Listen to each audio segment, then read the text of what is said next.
Le ministre de la Santé, parce que ses équipes avaient vu la vidéo et le documentaire qui avait été fait par sa journaliste, et Élise Lucet dit publiquement que l'État ne répond pas, donc l'État ne se sent pas concerné par l'ampleur du drame qui se joue derrière l'ASE, que je dénonce depuis 2017 et bien avant. On parle quand même de filles qui sont prostituées dès l'âge de 11 ans. On parle quand même des éducateurs qui, quand les filles disparaissent, signalent, font juste une fiche de fugue, et on ne sait même pas où sont les gamines. Et puis des gamines un peu plus âgées qui, par la suite, deviennent elles-mêmes. Moi, j'ai affaire à des pédomagistrates. C'est moi, j'ai eu en face de moi des pédomagistrates qui n'ont même pas lu les conclusions de mon avocat, et qui ont fini comme Sophie Regnault, présidente du pôle famille à Versailles, qui m'appelle Omar. Et si le scandale le plus sombre de la Veuve République n'était pas financier, ni militaire, mais criminel, et si derrière les discours républicains se cachait une oligarchie protégée, accusée de couvrir l'innommable, la pédocriminalité d'État. Ce ne sont pas des rumeurs de réseaux sociaux, ce sont des accusations publiques, posées frontalement par Morad El-Hattab. Le 3 décembre 2025, sur la chaîne Géopolitique Profonde, Morad El-Hattab brise un tabou absolu. Il ne parle pas de simple dysfonctionnement, il parle d'un système. Un système où des fonctionnaires seraient impliqués, des institutions serviraient de bouclier et où l'État ne serait plus arbitre, mais complice par silence. Ces mots sont lourds. Oligarchie criminelle, pédocriminalité protégée par le pouvoir. On a la preuve aujourd'hui matérielle que sur les enfants, et d'où l'immense responsabilité de ce que j'appelle les pédomagistrates. Je regrette que M. Hamas s'en prenne davantage au président des conseils régionaux plutôt qu'aux pédomagistrates, parce qu'à la base, ceux qui prennent les décisions, ça reste des pédomagistrates qui ont le culot de dire dans cette émission, mais on sait pas comment faire. Alors si vous livrez par avance des enfants que vous savez qui vont finir dans un réseau de prostitution, vous en êtes les premiers responsables. Mais moi j'ai eu affaire à elles, les pédomagistrates ont un venin et une haine terrible à l'endroit des enfants de France. Et dans son intervention sur Géopolitique Profonde, Morad El-Hattab ne rend pas de verdict judiciaire. Il pose une accusation politique. Il affirme que certains dysfonctionnements répétés de l'État français ne relèveraient plus du hasard, mais d'un système de protection interne où des élites administratives et institutionnelles échapperaient durablement aux conséquences de leurs actes. Il ne parle pas d'un État entièrement corrompu, mais de zones d'impunité, protégées par le pouvoir et le silence. Selon lui, la France fonctionnerait de plus en plus sous l'influence d'une oligarchie.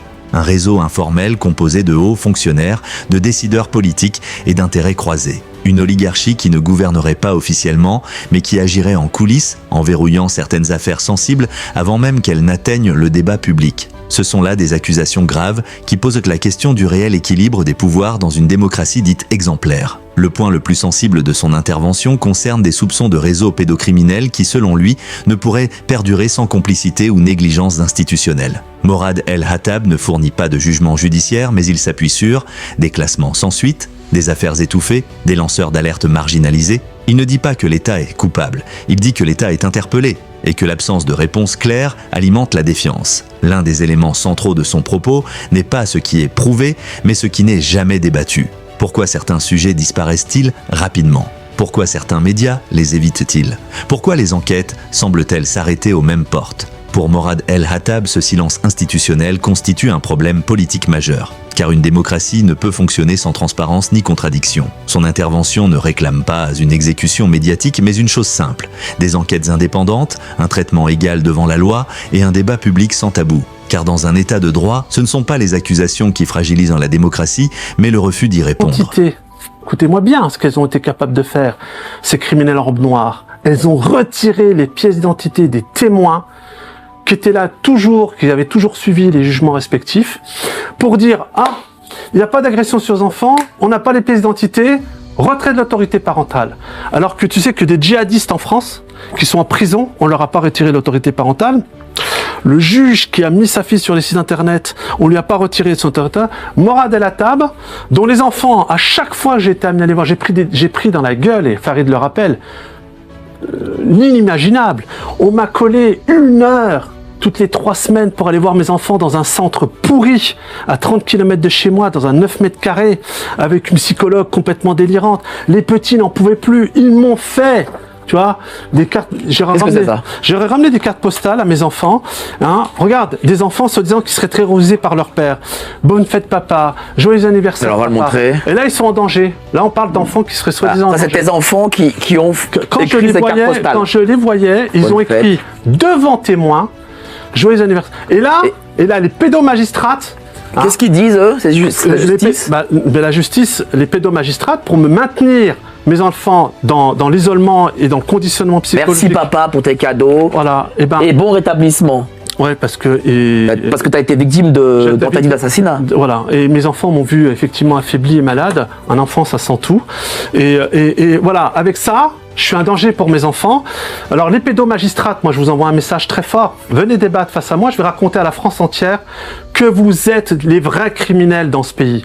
La base, même si monsieur Michel Hamas a peur de le dire, moi j'ai pas peur de vous, j'ai eu affaire à vous. Vous êtes des tricheuses. Ces propos ne sont pas une condamnation judiciaire. Ce sont des accusations politiques majeures. Mais elles posent une question simple, dérangeante, essentielle. Qui protège qui en France? Un État qui refuse la transparence face à des accusations aussi graves ne protège plus ses citoyens. Il protège un système. Et tant que ces accusations ne sont pas traitées publiquement, enquêtées sérieusement et confrontées sans tabou, le doute devient une faute politique. Et le silence, une complicité. À son ministre de l'Intérieur, mais disons à l'arrivée que dalle, rien du tout. C'est-à-dire que Karim, mon cher Farid, qui profite de la pédocriminalité? On va se parler franchement. C'est là on va revenir après à mon affaire quand même. Il y a des liens intrinsèques, c'est ce qui les terrorise dans mon affaire, avec l'affaire Epstein, l'affaire Palmade, puisqu'on parle de trafic de passeports qui s'organise au plus haut niveau. On parle de réseau, effectivement. Et c'est très grave. Oui. Et donc Élise Lucet va dire quand même dans le cadre de cette émission qu'ils ont sollicité le ministre de la Santé parce que ses équipes avaient vu la vidéo et le documentaire qui avait été fait par sa journaliste. Et Élise Lucet dit publiquement que l'État ne répond pas, donc l'État ne se sent pas concerné par l'ampleur du drame qui se joue derrière l'ASE, que je dénonce depuis 2017 et bien avant. On parle quand même de filles qui sont prostituées dès l'âge de 11 ans. On parle quand même des éducateurs qui, quand les filles disparaissent, signalent, font juste une fiche de fugue, et on sait même pas où sont les gamines. Et puis des gamines un peu plus âgées qui, par la suite, deviennent elles-mêmes proxénètes au sein de l'ASE et dans le réseau pédocriminel. On parle quand même de tout ça. À l'époque, tout le monde m'est tombé dessus. Je parlais déjà de 11 milliards d'euros d'argent public qui est littéralement détourné dans une cause aussi noble, comme le rappelle Farid, qui est la protection de l'enfance. On a affaire à un crime organisé au plus haut niveau de l'État. L'État ne répond pas. Pourquoi? Parce que l'État a une responsabilité entière dans le cadre de la pédocriminalité. Au niveau de l'aide sociale à l'enfance en particulier, c'est vrai parce que quand même l'aide sociale à l'enfance, qui est l'ex-DAS, enfin ex-DAS, oui, c'est quand même, enfin l'État à travers ces organismes, qui est, on va dire, dépend chaque ASE est dépendant du département. Quand même, c'est politiquement, l'État est responsable de la protection des enfants. C'est-à-dire qu'on a quand même un système, c'est Fort de Café, qui retire des enfants en danger pour les mettre dans un environnement pas du tout protégé. Je te reprendrai sur un point. On a la preuve aujourd'hui matérielle que sur les enfants, et d'où l'immense responsabilité de ce que j'appelle les pédomagistrates.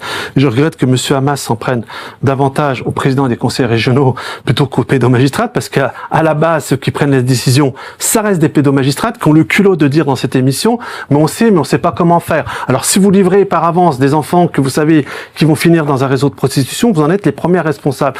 Mais moi j'ai eu affaire à elles, hein. Les pédomagistrates ont un venin et une haine terrible à l'endroit des enfants de France, et il y a eu tout un travail qui avait été fait par plusieurs journalistes, dont je rappelle aussi des amis de Nexus, sur l'enfance sacrifiée, où plus de la moitié des enfants placés ne devraient pas l'être, puisqu'il y a un des deux parents plaignants qui est susceptible d'accueillir l'enfant. S'il y en a un qui a commis une chose... Ou même la famille, carrément, voilà. de Donc on a part et plus d'autre. de la moitié des enfants qui ne devraient pas être placés.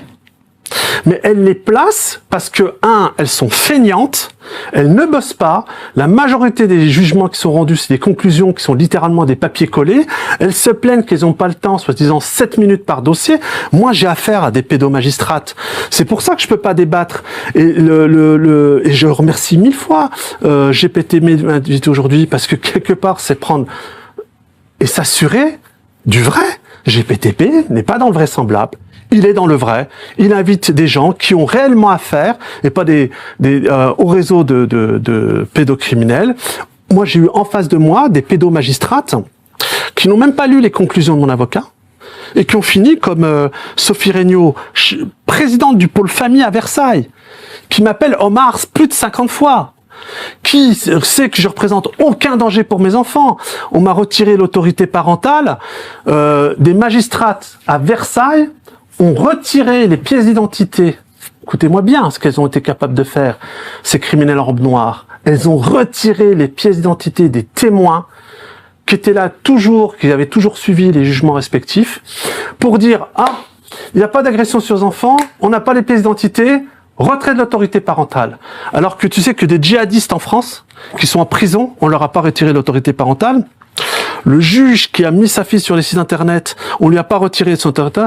Morad El Hattab, dont les enfants, à chaque fois que j'ai été amené à les voir, j'ai pris dans la gueule, et Farid le rappelle, l'inimaginable.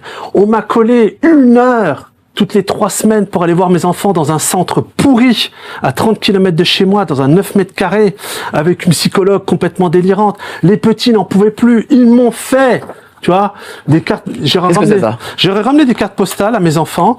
Hein. Regarde, des enfants se disant qu'ils seraient terrorisés par leur père. Bonne fête papa, joyeux anniversaire. Alors on va le montrer. Et là ils sont en danger. Là on parle d'enfants qui seraient soi-disant en danger. C'est tes enfants qui ont écrit ces cartes postales. Quand je les voyais, ils ont écrit devant témoins. Joyeux anniversaire. Et là, les pédomagistrates. Qu'est-ce qu'ils disent, eux? C'est la justice? La justice, les pédomagistrates, pour me maintenir mes enfants dans l'isolement et dans le conditionnement psychologique. Merci papa pour tes cadeaux. Voilà. Et bon rétablissement. Ouais, parce que tu as été victime de tentative d'assassinat. Voilà. Et mes enfants m'ont vu effectivement affaibli et malade. Un enfant, ça sent tout. Et voilà. Avec ça, je suis un danger pour mes enfants. Alors, les pédomagistrates, moi, je vous envoie un message très fort. Venez débattre face à moi. Je vais raconter à la France entière que vous êtes les vrais criminels dans ce pays. La base, même si monsieur Michel Hamas a peur de le dire, moi, j'ai pas peur de vous. J'ai eu affaire à vous. Vous êtes des tricheuses. D'ailleurs, j'ai porté plainte contre des magistrates. Devine quoi? Protégées au plus haut niveau par les doyens des juges d'instruction qui m'ont collé des consignations jusqu'à 8 000 €. On fait ça à des millionnaires, hein. Pour gagner du temps pendant 1 an et demi. Ça fait plus de 2 ans et demi qu'une plainte pour corruption de mineurs, toujours pas de juge d'instruction nommé. Plainte pour faux en écriture. Ça c'est courant, ça. Malheureusement. Le fonctionnement, c'est courant. Oui, le fait que comme quoi sur des actions comme ça de problématiques où vraiment il y a pas vraiment de prise en charge au niveau de la justice, et des dossiers qui sont totalement comme celui de Morad où ça dépasse l'entendement, où on sent vraiment l'acharnement, où quand on prend les pièces et qu'on les met les unes après les autres, c'est vrai, on comprend pas trop la logique derrière tout ça. Elles ont toutes été promues, hein. Moi dans mon affaire, tous les vrais racailles, hein, les criminels en robe noire, hein. Ça, là, on parle même pas de criminels en col blanc, ou des gens se disant qu'ils vendraient de la drogue et tout, qui feraient des rodéos. Là, je vous parle de l'élite, ceux qui sont juste en dessous de l'oligarchie financière. Parce que l'oligarchie financière qui repose sur la corruption et sur la mafia qui consiste à détourner les moyens du public au profit du privé. C'est 3 secteurs. C'est 1, la pédocriminalité. 2, le trafic d'organes, on en reparlera si tu le souhaites, et 3, le narcotrafic. Qui est très lié d'ailleurs, hein. Trafic d'organes les 3 sont liés. Et pédocriminalité. Les 3 sont liés. Mais qui organise ces 3 choses-là? Voilà, mettons les pieds dans le plat. Qui l'organise? Alors, en France, la force publique a été détournée pour s'en prendre aux lanceurs d'alerte, quels que soient les sujets. Et encore plus sur le sujet de la pédocriminalité, sur le sujet du trafic d'enfants. Je vous renvoie à toutes ces émissions que j'ai eu à faire avec Thierry Cabil dans le cadre de son affaire, qui est extrêmement lourde. En plus, on n'est pas nombreux. Hein. Non, malheureusement, on n'est pas nombreux et on est sur le viseur. Oui, c'est vrai. C'est vrai. Je veux dire, ça motive qui d'aller se battre contre des pédomagistrates qui font des faux en écriture et dont la doyenne des juges d'instruction se permet de coller des consignations à 8 000 €, donc tu perds 1 an et demi parce que tu es obligé de faire appel, et après on colle une consignation à 500 €, tu payes, pas de juge d'instruction nommé. Ce qui fait. Mais si la justice fait ça, c'est quoi? C'est parce que c'est l'État derrière et partie prenante. La justice protège les pédocriminels en France. C'est pour ça que je suis pas invité et merci GPTV, à débattre publiquement face aux pédomagistrates. Les pédomagistrates aujourd'hui en France, n'oublie pas, ce sont des carriéristes. D'accord. Son affaire d'agression, excuse-moi de te couper, ça me touche particulièrement dans le sens où effectivement, ça me rappelle un épisode durant la grande marche contre la pédocriminalité que j'avais effectuée l'année dernière, où on m'avait dit explicitement, on m'avait menacé directement de mort et qu'on m'avait envoyé des gens à ma poursuite pendant que j'étais en train de marcher. Et sachant que c'était une marche particulière, hein, j'invite pour ceux qui s'intéressent sur ma page YouTube où il y a toutes les étapes, où chaque étape était filmée. J'avais une perche, je marchais, et il y a des gens qui étaient sur les lives, hein, qui participaient avec moi, qui disaient effectivement que ont alerté qu'il y avait des gens qui me suivaient dans des sentiers. J'étais pas dans la rue, j'étais carrément en pleine brousse, au milieu de nulle part, et j'étais suivi. Et effectivement, j'avais remarqué que il y avait quelques personnes qui me suivaient comme ça, sachant que mes étapes étaient publiques et suivaient un petit peu le parcours. Mais que la pédocriminalité soit aussi transgressif, si je puis dire, au sein de l'appareil d'État, ça signifie quoi? Et que les gens viennent te agresser Morad ou viennent te suivre, qu'est-ce que ça veut dire? Ça veut dire quoi? Ça veut dire que, en fait, on a un pouvoir qui est dans... Ça fait peur. La pédocriminalité...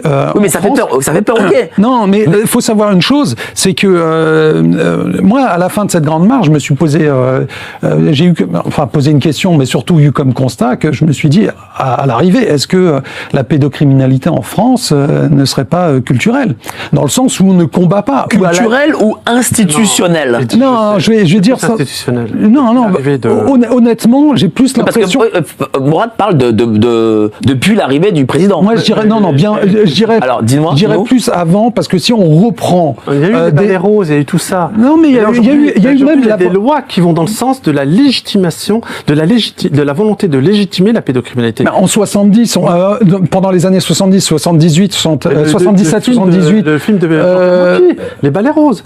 Oui, mais il y avait déjà à l'époque des éditos signés, enfin des demandes en disant de légaliser sur Libé, notamment le papa de Raphaël Glucksmann, de légaliser la pédocriminalité. 10 ans, c'est le papa de Raphaël Glucksmann, toute la bande là, c'était 10 ans. Ils voulaient que les enfants à partir de 10 ans, se disant, c'est préconsentant. C'est pour ça que Morad, je te dis pas que ça date de maintenant. C'est quelque chose qui infuse la France depuis des années. Et on a quand même des gens connus qui sont toujours à l'antenne, qui tenaient des propos déplacés sur le fait que c'était merveilleux qu'une gamine de 5 ans... Oui, Cohn-Bendit, voilà, ça c'est... Matzneff était accueilli comme un grand écrivain chez Pivot. Pivot qui a pour moi a fait quelque chose de très grave, puisqu'il a permis de la démocratisation de ce genre de littérature. Oui, mais si cette élite se permet ça, c'est parce que elle est protégée par quelque chose. J'y reviens parce que je vais vraiment insister sur ce point. Un point qui est quand même fondamental parce que aujourd'hui je suis las de la susnommée personne qui se dit première dame alors que le statut n'existe pas, qui est Brigitte Macron. Brigitte Macron emmerde tout le monde avec ses procès. Je tiens à rappeler à Brigitte Macron face caméra que c'est un pédocriminel. Et moi, les pédocriminels, je les considère comme étant des parasites. D'accord?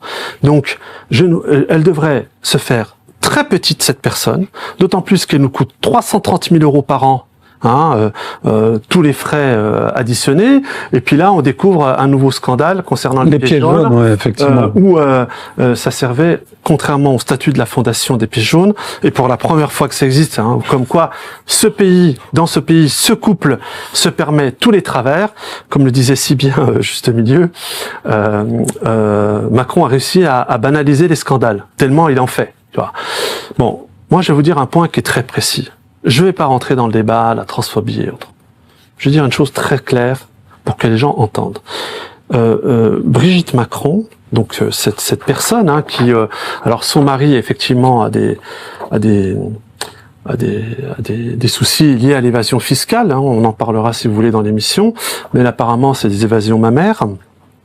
Je peux pas en dire plus, mais c'est pourquoi j'ai pas compris la photo. Pourquoi encadrer Voilà. Bon. Je comprends pas. Tu peux expliquer? Non, mais non, on a compris. Est-ce qu'il y a un sein qui est plus haut que l'autre? D'accord, voilà. Il faut vraiment regarder. D'accord, voilà. ok, je viens de comprendre. Non, mais il faut que tu expliques. Oui, on ne va pas perdre de temps.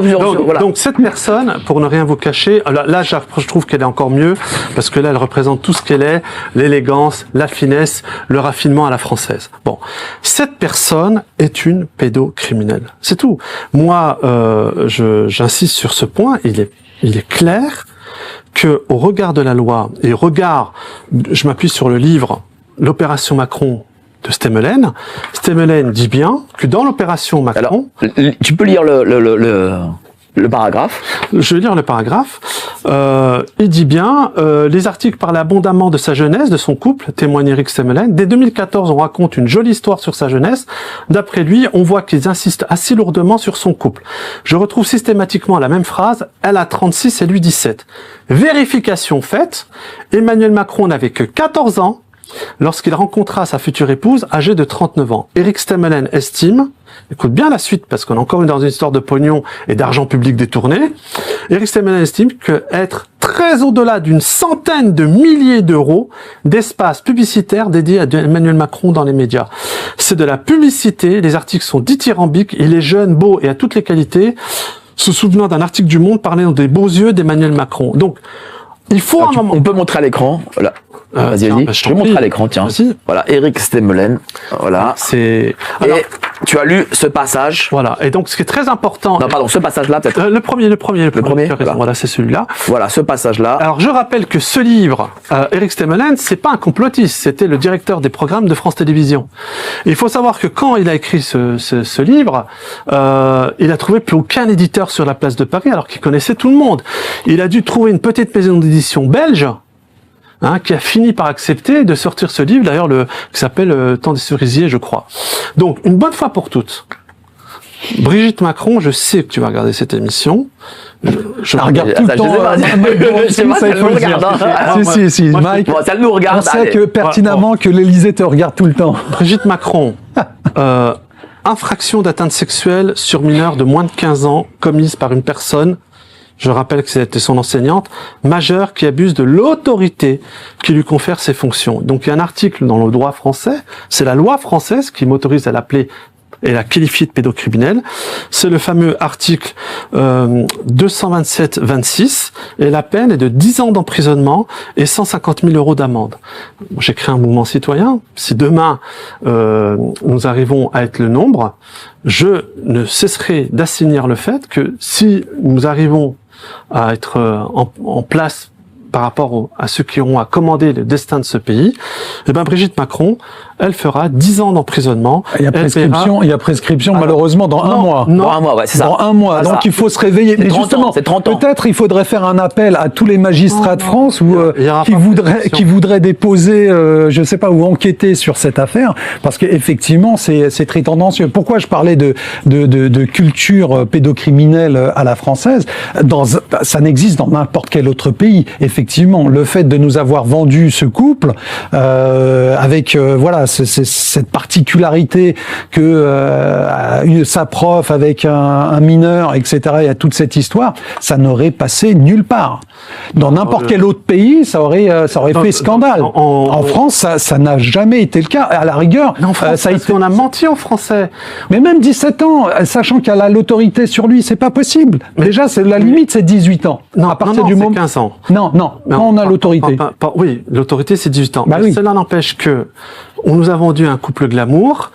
C'était un Roméo Juliette redessiné. Simplement, c'est qu'on a menti aux Français, encore en détournant des sommes colossales en termes d'argent public. Mais je tiens à vous rappeler quand même tous les deux, là, vous avez évoqué la prescription. Il n'y aura pas de prescription. Parce que il s'est passé une chose très importante ce 17 juin 2025 au Parlement européen, puisqu'il a été adopté une proposition, toi tu le sais puisque tu travailles sur le sujet, qui au final vise l'imprescriptibilité des crimes sexuels sur les enfants. Donc pour une fois que l'Europe fait quelque chose de bien, on va dire, ils vont donc la France effectivement, parce que tous les deux, je pense que vous vous référez à la loi du 3 août 2018, qui pose jusqu'à 30 ans la question de prescriptibilité. Sauf que dans le cas de l'affaire Macron, et j'insiste sur ce point, il y a en matière civile, il faut savoir que Il y a un arrêt de la Cour de cassation qui vient bien après, qui date du 7 juillet 2022, le numéro 20-19.147, qui évoque un point qui est très important, le dommage psychique. Et le dommage psychique, effectivement, Emmanuel Macron l'a subi, par hypothèse, et tu le sais comme moi, c'est difficilement consolidable. D'ailleurs, on a un président qui est, comme là, il y a un sénateur du Parti Socialiste, Éric Kerrouche, qui a parlé de pervers hypocondriaque en parlant de Macron. Donc on peut pas dire que ça soit consolidé. Ce gamin a été violé par un pédocriminel. Voilà. Donc il n'y a pas prescription. La consolidation n'est pas faite concernant cette personne. Et j'insiste sur ce point, parce que je sais que vous reprenez vous plus alerte que moi sur les réseaux sociaux, mais moi je vous parle en termes de droit. Ça va devenir compliqué. Il y a quand même, c'est pas mais bien, si personne se saisit de ça, effectivement, en France, on est très laxiste par rapport à ce genre de questions. Et ça, il faut le rappeler, parce que comme tu l'as si bien dit, les lois, elles existent. Les peines dans les lois, elles sont sévères, mais elles ne sont jamais appliquées. C'est-à-dire que les magistrats, tu l'as si bien dit, Morad, tout à l'heure, effectivement, sont très laxistes, tant qu'au niveau de la punition, on va dire. Mais là-dessus, quel magistrat va se saisir de ce dossier? À qui? Ils sont pas laxistes, ils sont partie prenante. Qui est ce monsieur? C'est le juge qui a... Alors, monsieur Olivier Bailly, juge à Dijon, qui a mis sa fille sur les réseaux de 12 ans sur des sites échangistes. Alors, on a oublié de rappeler aux gens quand même qu'elle a été plusieurs mois sur ce site échangiste, et qui, bizarrement, dans un premier temps, a pris une peine de 2 ans de prison, dont 1 année de sursis, et en appel... sa peine a été réduite puisque on lui a mis que du sursis. Cet homme-là était président au tribunal judiciaire de Dijon. Il était en charge de la politique de l'enfance puis de la politique des familles.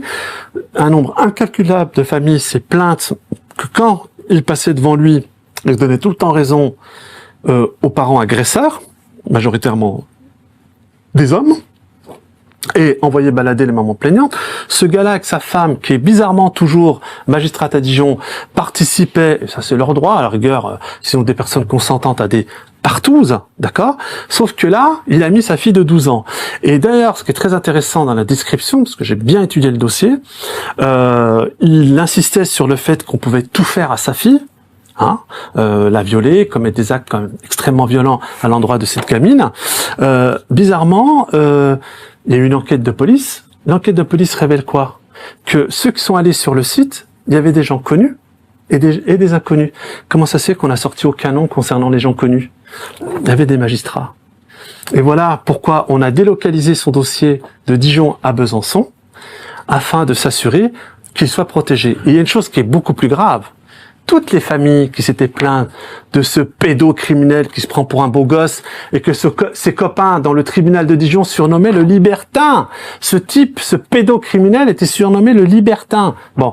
Et vous savez ce qu'ils ont fait, le CSM, Conseil supérieur de la magistrature, où M. Soulard récemment a fait un entretien à Mediapart pour dire c'est dangereux en France. Il commence à y avoir un populisme anti-judiciaire. Alors je réponds à M. Soulard, ce n'est pas un populisme anti-judiciaire. Aujourd'hui, il existe une justice antipopulaire.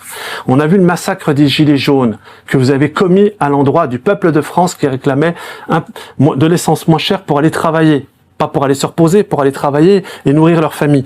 Eh ben, ce type-là, le Conseil supérieur de la magistrature a fait un communiqué où ils ont envoyé balader toutes les familles en disant « Nous reviendrons sur aucune décision judiciaire de ce pédocriminel ». Alors la justice... Mais ça, c'est particulier, ça, effectivement. Des pédocriminels, je le dis, la justice française a en son sein des pédocriminels qu'elle protège. Je rappelle... Mais aussi les décisions de justice de son épouse.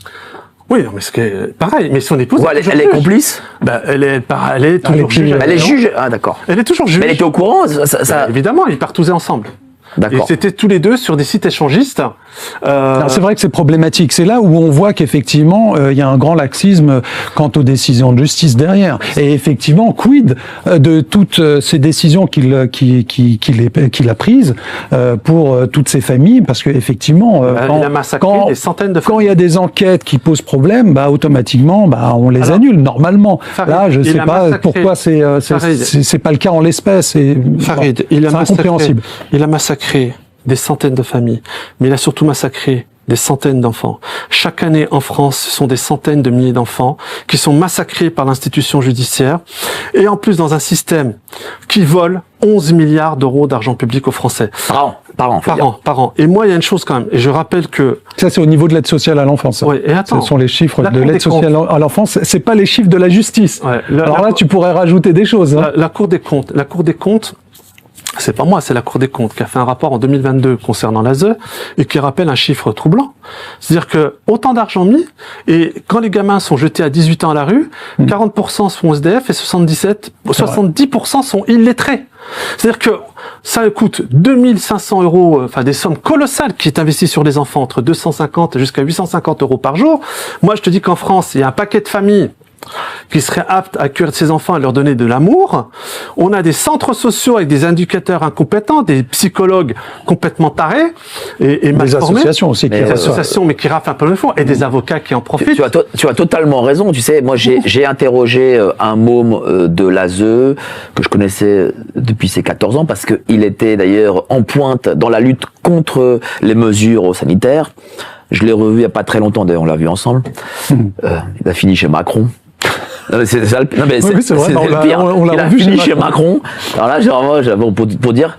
Mais bon, bref, ça c'est autre chose. Et les classes politiques. Il est encore mineur.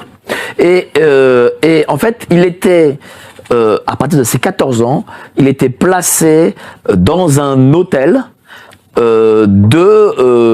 on place les migrants. Et il n'avait pas école. Il n'était pas surveillé et il était. J'avais peur qu'il finisse mal. Bon, il a pas très bien fini parce qu'il est chez Macron. Mais je sais qu'il m'avait expliqué que des éducateurs voulaient le violer, que d'autres adolescents voulaient le violer. Enfin, c'était. Ça fait froid dans le dos, quoi. Toutes les partis politiques sont quasiment, d'abord, très silencieux sur le sujet, hein, je t'apprends rien. Je vais rebondir, oui, je vais dire sur, c'est un point très important que soulève Morad sur le silence assourdissant des partis politiques de ce pays.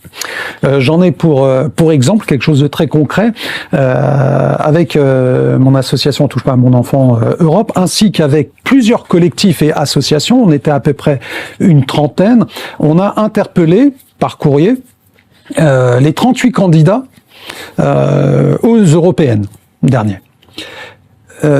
Sur 38 candidats, donc lettres explicatives demandant effectivement quels sont votre programme sur la protection des enfants. 38 candidats, 3 ont répondu. Sur les 3, 2 réponses qui étaient des réponses politiciennes, vraiment des petits partis, et une qui a été vraiment officielle, etc., en détaillant les mesures prises dans le programme.